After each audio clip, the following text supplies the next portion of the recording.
Imagine आप date पे हो और आपने अपने क्रश से कहा I and my friend went to movies. Suddenly उसकी मुस्कान थोड़ी फीकी पड़ जाती है और आप सोचते हो डिड आई से समथिंग रॉन्ग, क्या मैंने टेंसेस में कोई प्रॉब्लम कर दिया, ये सब्जेक्ट वर्ब एग्रीमेंट को ध्यान से नहीं बोला, क्या क्या फर्स्ट इंप्रेशन हमारा खराब हो गया।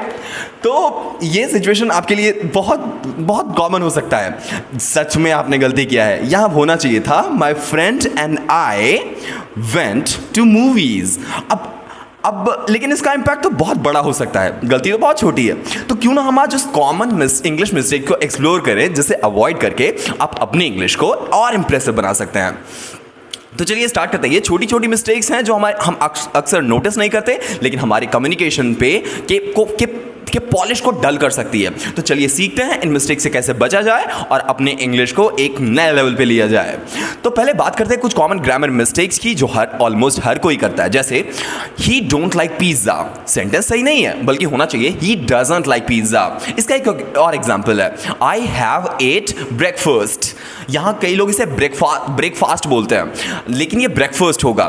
तो आई हैव एट ब्रेकफास्ट के जगह कहना चाहिए आई हैव ईटन ब्रेकफास्ट। अब ये small changes can make your English sound much more accurate and polish.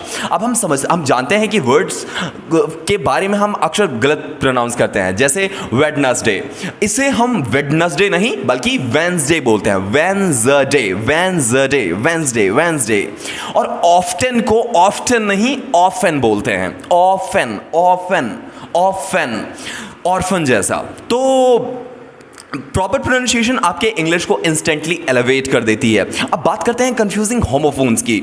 Word जो सुनने में सेम लगते हैं लेकिन उसका मीनिंग अलग होता है। देयर देयर देयर, डिफरेंस है इसमें। THEIR देयर ओनरशिप बताता है, THERE देयर लोकेशन बताता है, THE बाय एपिस्ट्रोफी RE ये दे आर का कॉम्बिनेशन है।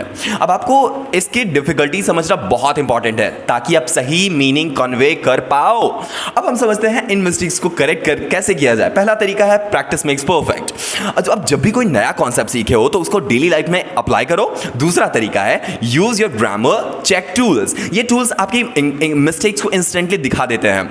तीसरा तरीका है listen and learn. Native speakers को सुने और देखें कि वो वर्ड्स और सेंटेंसेस को किस तरीके से यूज करते हैं। धीरे धीरे एक फ्लो बन जाएगा और आप उस फ्लो को कॉपी करने लगोगे और आपको खुद पता भी नहीं चलेगा कि आप एक फ्लो को कॉपी कर रहे हो। इससे आपकी मिस्टेक धीरे धीरे कम हो जाएगी। I think that's sufficient for this video. Will meet in the next one. Till then take care of yourself. Bye.